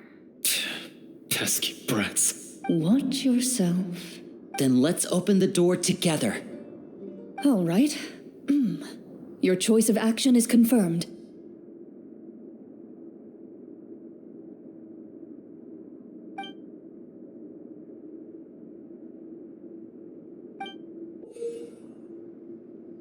Before you, the door to the treasure, sealed and undisturbed for more than 100 years, finally swings open. You hear the shrill wail of the door hinge as it rotates for the first time after years of disuse, almost like a sleeping giant letting out an extended yawn. You get the impression that the secrets buried behind this door might be just as heavy as the sound you just heard. It's open! Come on, let's go in! Paimon wants to see what's inside! Ooh, me too! Ugh, uncovering hidden treasure is the most exciting part of adventuring. What do we have here? Uh-huh. A stone tablet? And some shabby weapons? You call this a treasure vault? Looks more like an abandoned warehouse. Maybe the troop ran out of budget at the end? They provided a super immersive experience at the beginning only to drop the ball at the most important part. They could have at least filled this place with cardboard Mora or something. Wait, I get it now. Paimon, this is the real Marashose hunter treasure. Huh? This is it? The Marashose hunter treasure is just a stone slab and some broken swords? I can't believe it. I refuse to believe it. Whoa, are you okay? The Marashose hunter before you appears to suffer a serious mental breakdown. He needs to leave the room for a moment to collect himself. One of you seems to understand the significance of the treasure already. If the rest of you wish to follow suit, you may remain here in the meantime and explore your surroundings.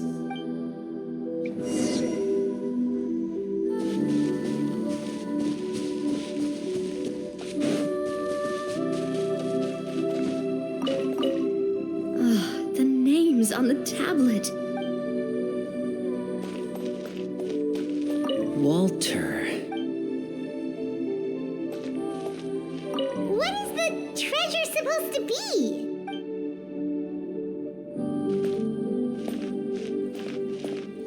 The old and broken weapons.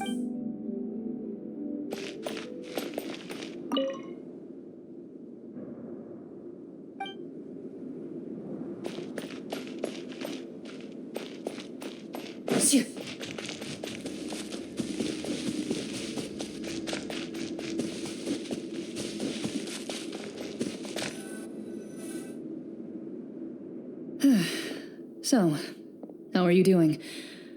Feeling any better? What just happened? Do you remember how you got here? Or what happened to your body just now? I remember now. I brought you here because I wanted to... The explosives in the cave! You mean these? Huh? How did you... I could tell something was off the moment I stepped into this cave, so I kept an eye out. I've already dismantled the whole thing. So the strongest champion duelist in all of Fontaine saved the day once again. Guess I shouldn't be surprised. It would seem your skills as a Marechaussee hunter are as sharp as ever. I deserve some answers, don't you think? Tell me why you wanted to lure me here. Everything you said earlier sounded like the truth. Luckily, your monologue was dramatic enough to convince my friends you were just role-playing. I don't know. I just always felt like there was something in my heart that didn't belong to me. Something agitated and angry. Who knows? Maybe it was my own anger all along. I could never really tell. The feelings about my father and the other Marechaussee hunters are real. It just wasn't fair. I was angry, bitter that no one remembered them or praised their accomplishments. I don't know when it started, but at some point, my anger came to completely consume me. At that point, I remembered the legend my father used to tell me. The one about the treasure. But if the treasure was all you cared about, why plant all those explosives? Wouldn't they just destroy the treasure and bury you along with it? I can't remember. My head is a mess. It felt like there was this voice telling me to eliminate the hunters, but now it's gone. From your description, I suspect you were dealing with a devorator. Devorator? Oh, your master, your father, I mean, never talked about it? It was a kind of monster that was active several centuries ago. No, I've heard of it. I'm just not sure why you suddenly... Wait, it can't be. The seal! The seal? My family has served as Marechaussee hunters for many generations. But the title and swordsmanship weren't the only things passed down over our line. There was a seal as well. My father instructed me to always watch over that seal and maintain it regularly. He said it had been passed down over a truly ancient age, and protecting it was our clan's most important duty. But I neglected that duty after he died.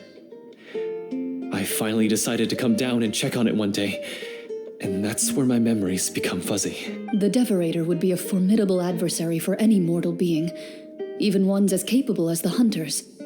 If you lacked the power to completely destroy it, you could easily fall prey to its influence and corruption.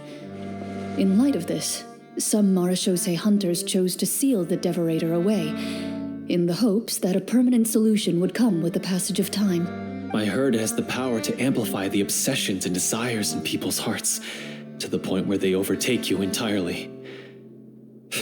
It would seem I'm not just lacking in skill with a blade, but in mental fortitude as well. And yet, you were able to retrieve 3 of the 4 keys. If I remember correctly, each was entrusted to a respected and capable hunter. How did you manage it? One of them belonged to my father.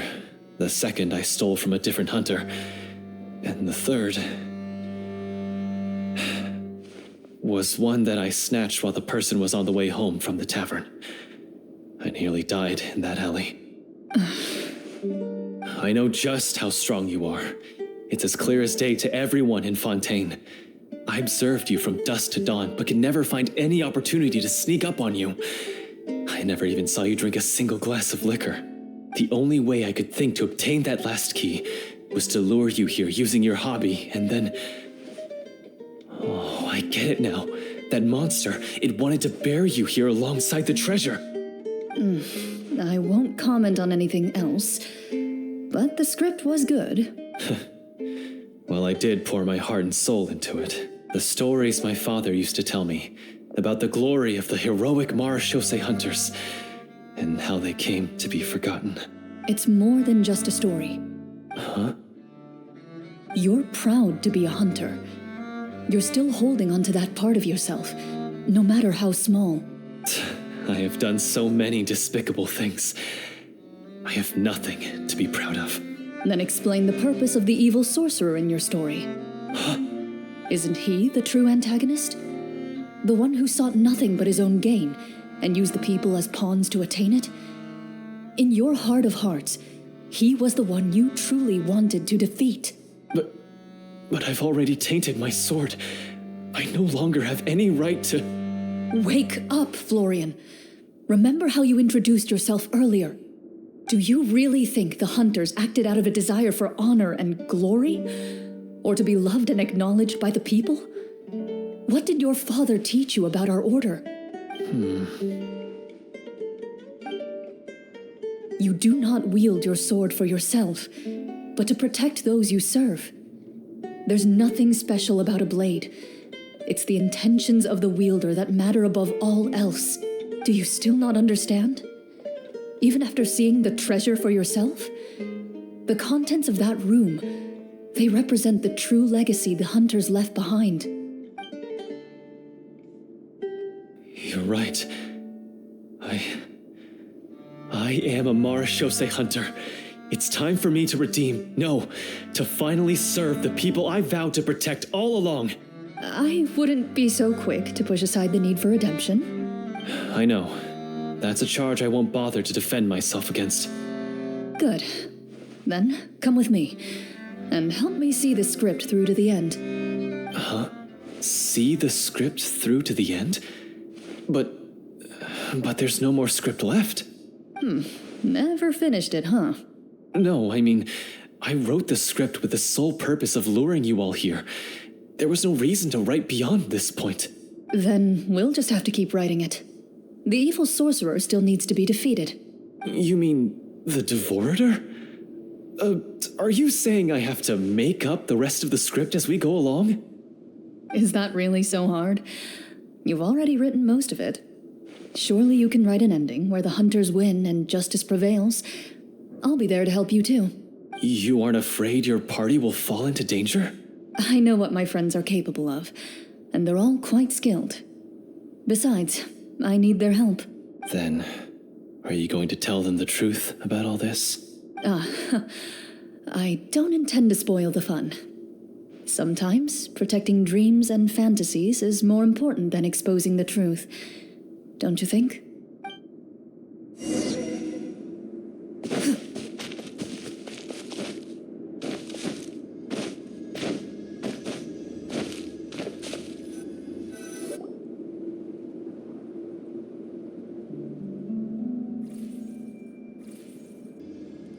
They're back! That took a while. Ahem! My fellow Marashose hunters, please forgive me, for I have sinned. Tone it down. Sorry.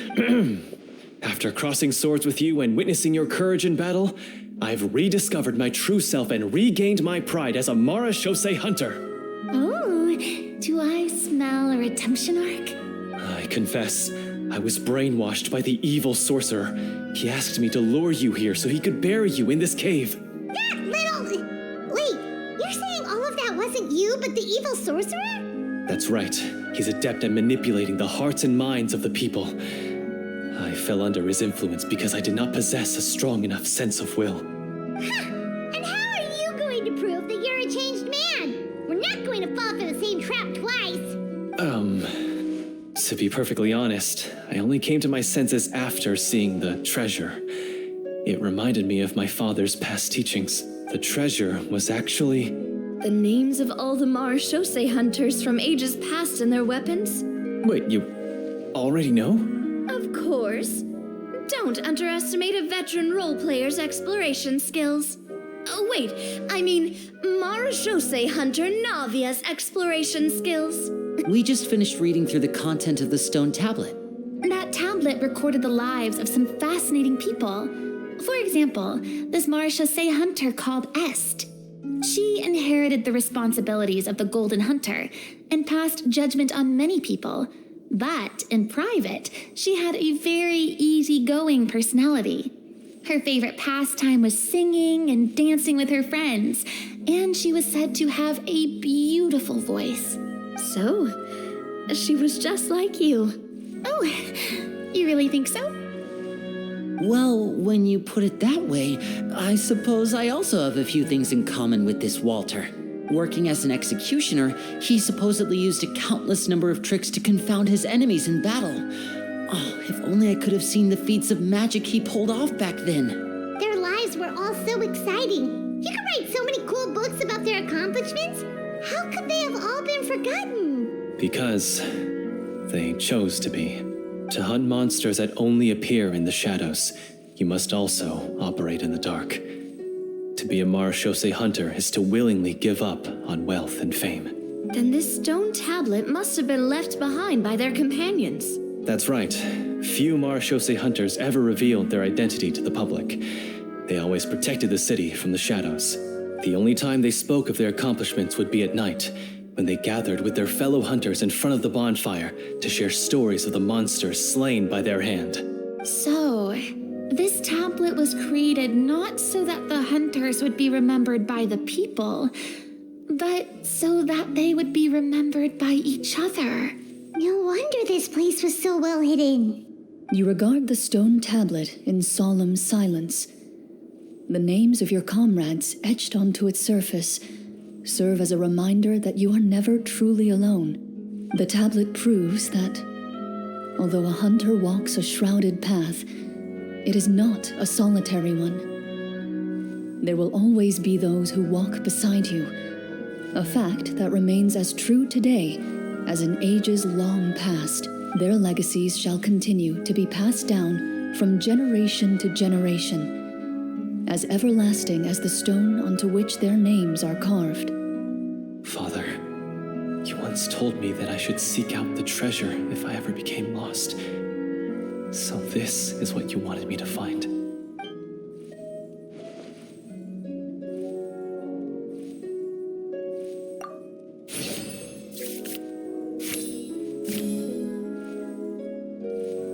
His eyes are sincere, and his words ring true. You can tell that every word he spoke just now came from the bottom of his heart. I implore you, everyone, please give me a chance to make up for all I've done. Allow me to fight alongside you and defeat the evil sorcerer that threatens the peace and prosperity of everyone in this kingdom. Well, I say we let you join. Sounds good to me too. Everyone makes mistakes. What matters is what you do to make up for them. I have no objections, but Mr. Florian, do you even know how to defeat the evil sorcerer? When he took over my mind, I gained some insight into his thoughts. Every time I thought of the treasure, he reacted with a strong sense of fear. Huh? He's afraid of the treasure? But there's nothing here except some broken weapons and the stone tablet. What if the secret's hidden inside these weapons? GM, permission to investigate.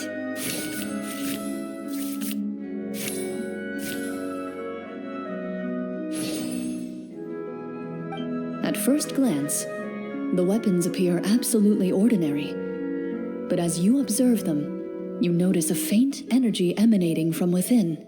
These blades have slain countless monsters. Though it's been a long time since they were used in battle, their edges remain sharp, as if they're simply waiting for the next worthy hunter to carry on their legacy. So basically, take these with us, right?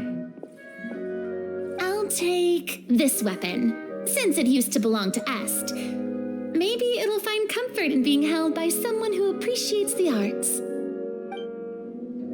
Good idea. I'll take Mr. Walter's bow then, from one archer magician to another. Paimon's gonna pick a cool weapon too!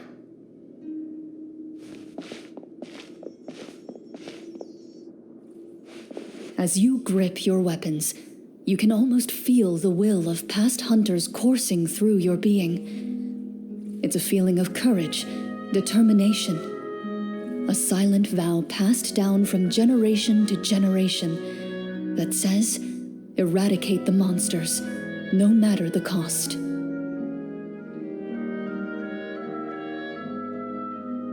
Mr. Florian, do you know where to find the evil sorcerer? I was able to see his surroundings when our minds were connected. I believe he's currently hiding out at the church in the kingdom. We must be extremely careful. He's spent so long living among monsters that he's now taken the form of one. He will not be easily defeated. Then why don't we explore some more and try to find some higher level gear? We don't want to just fight him and lose, right? No, we have to strike now. He was greatly weakened when I managed to break out of his control. If we let him rest, he might have time to escape. I agree with Mr. Florian. We've got to act while we have the advantage.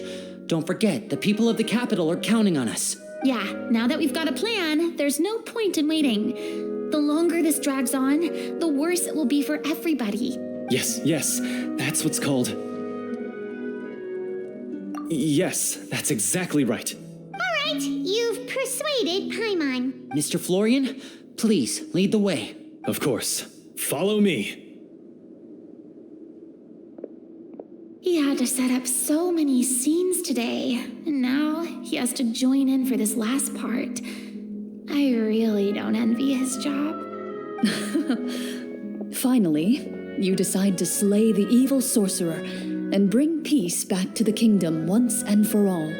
As you walk away, you feel the gaze of the stone tablet at your back, as if all the hunters of the past are wishing you success in the battle ahead and awaiting your triumphant return.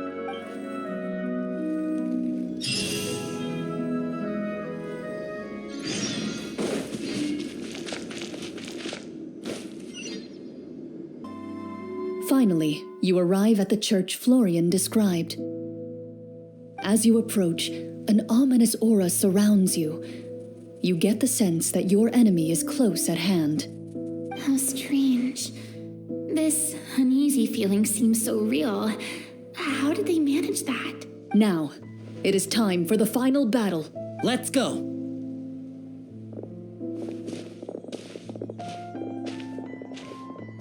Florian, wait. What's wrong? I think you should wait outside. You've already been corrupted by the Devorator once. It could easily re-enter your mind and take control of your body. I don't think it's a good idea for you to be this close. If it corrupts you again, it's possible you might take on a new form entirely. That's exactly why I have to go. Why I should be at the very front. You mean... Yes. I intend to lure it into my body. That's too risky. If things get out of hand, I might have to kill you. Do you understand how dangerous this is? I understand, but if I do this, you'll have a clear and visible target. The Devorator will have a hard time passing up a chance to enter a body it knows how to control. You won't have to worry about any of your friends being taken over. You're not like me, Miss Clorinde. You're a just and powerful Marechaussee hunter. The monster broke free due to my error. It's only right that I shoulder the responsibility for its destruction. This is something that I have to do. Consider it a duel to restore my honor. My only request is that you give it your all. I understand. Then, as a champion duelist, I hereby accept your request for a duel, and extend to you my most sincere regards. Thank you. The battle is now upon us. Let the Devorator once again tremble under the blade of the Marechaussee hunters.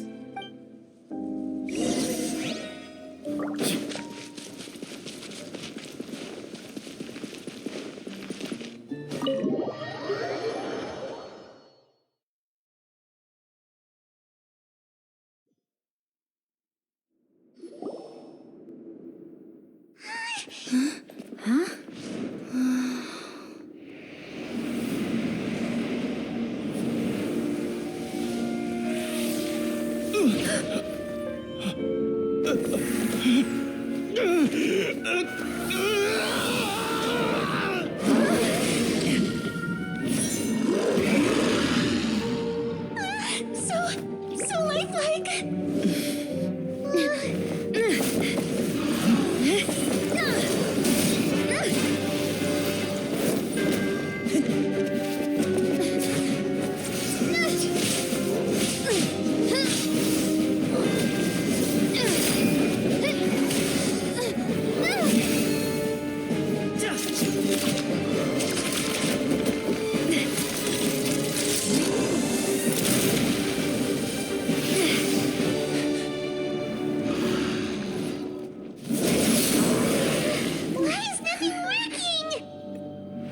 foe is not invincible.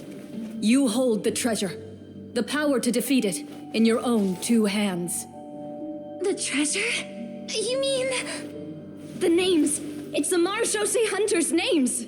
How are we supposed to... You forget, Paimon? There's still one skill we saved until the very end. Hunters fight not for fame, but to aid the people whenever they are summoned. Walter the Marechaussee Hunter, master of 1,000 tricks, executioner of the Phantom Hunters, I call for aid! Est, the Marechaussee Hunter, inheritor of Cassiodor's will, judge of the Shadow Hunters. Answer my call!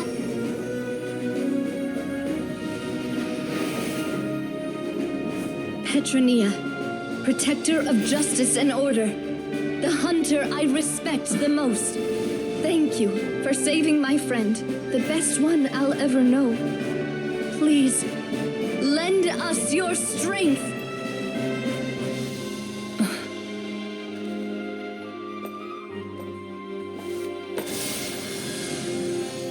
We have come to answer your summons.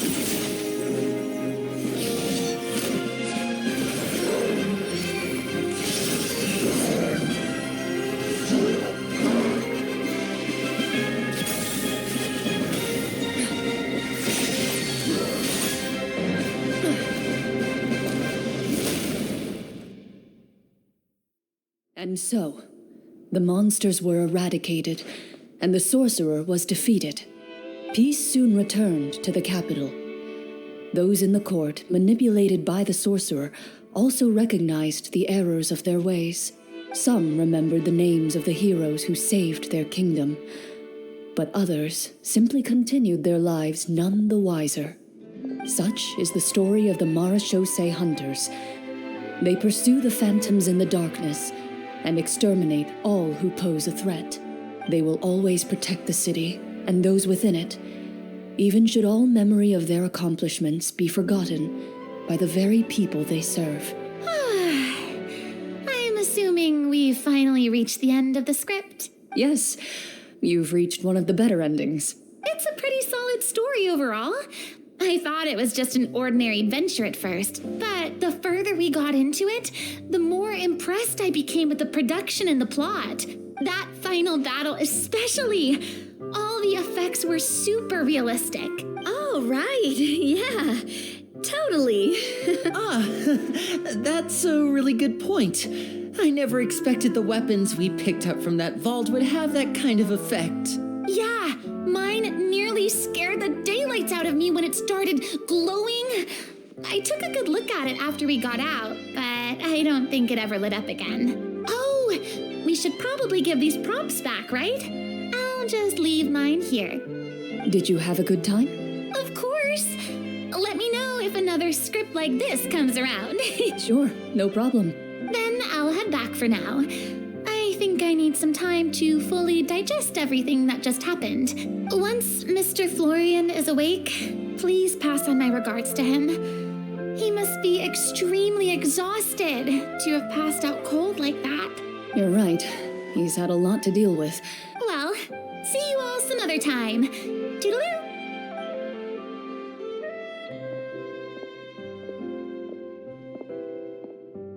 Okay, so, can I ask now? I think it should be fine, yeah. What in the world was going on back there? So you saw through all of that? That time in the cave when you told us to close our eyes, it'd be weirder if we didn't notice anything. I was dying of curiosity the entire time. I mean, you did a pretty bang-up job of pretending nothing had gone wrong. Farina actually looked like she thought all of it was planned. Guess none of us wanted to be the one to break the illusion. What are you all talking about? Oh, wait. Don't tell me Paimon never... Oh, this is all my fault. It's not too late to cover your ears. Here, Paimon, I'll do it for you. Bit late for that, don't you think? You're saying everything that happened back there wasn't actually part of the script? It's probably more accurate to say this was never a real scripted story to begin with. So loud. My head. Hey, you! Get up right now and explain yourself! No shaking, please! Oh, my head. Did Paimon just hear that right? You guys made up that whole last part on the spot? It's not nice to lie to people, but Paimon's got to admit that was a really good story, Florian. Oh, and nice improvisation, Clorinde! Yeah, it was like watching a magician improvise a spectacular magic trick after forgetting an important prop. If Paimon knew something was wrong with that vault, she would have floated straight in the opposite direction. Everything was under control. As if you've ever described a situation as being out of control. I'm pretty sure any situation you consider to be easy to handle would scare a reasonable person half to death. Guess I'm just used to it. You must run into a lot of unexpected situations then. That explains why you're so good at coming up with things on the spot. As for you, Florian, I know there's no excuse for what I did. I'll turn myself into the guards at once, confess my crimes, and accept any punishment that comes my way. I would say you've already suffered more than enough. What? You may have been blinded by fame and fortune in the beginning, but your actions during the final battle have proven you to be a true Marechaussee hunter. You'll be far more used to the city above ground than below. Your job as a hunter is more important. But... Of course, you'll still need to take the keys and pay a personal visit to the 2 hunters you wronged. Prepare to accept any terms they give you as well. Yes, of course. As far as I'm concerned, though, your showing in the duel was enough to prove your honor. Then I'll do exactly as you said. I'll go return those 2 keys right now. Thank you so much, everyone. I'll do my best to prove myself worthy of the second chance you've given me. I swear this on my name and honor as a Marechaussee hunter. Until we meet again, everyone.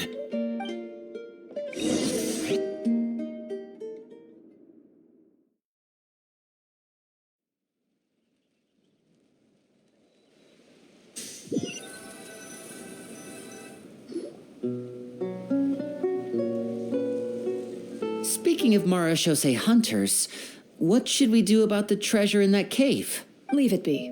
Are you sure? We could show it to people, make it so that the hunters are remembered. Don't you want that? No. Every name on that tablet made the same choice. All hunters know what the path entails. I am no exception. My identity as a Marechaussee hunter is not something I need people to remember. I wish only to be recognized as a champion duelist. Nothing more. That's certainly very different from the path of a magician. Still, I admire your decision. Wait, Paimon just remembered something. If there were no special effects involved, why did our weapons begin to glow during the battle? That's because the Marechaussee hunters of ages past would often imbue their weapons with special enchantments to suppress the monsters. Whenever a monster was nearby, their weapons would start to glow. Oh, so that's why they had an effect on that guy near the end. I really thought the summons were doing all the work. Well, I'm sure the summons were a part of it too. Oh? How so? This particular devorator probably hailed from the same era as the hunters we saw in the room. The names you recited all belonged to the bravest hunters. Countless monsters fell to their blades. That's likely why the devorator visibly reacted when you said them out loud. So the names held the power all along. Navia, everything you said during your summon. Huh? Oh, I meant what I said. I mean, it was true to my character, so yeah, I'm glad you heard it.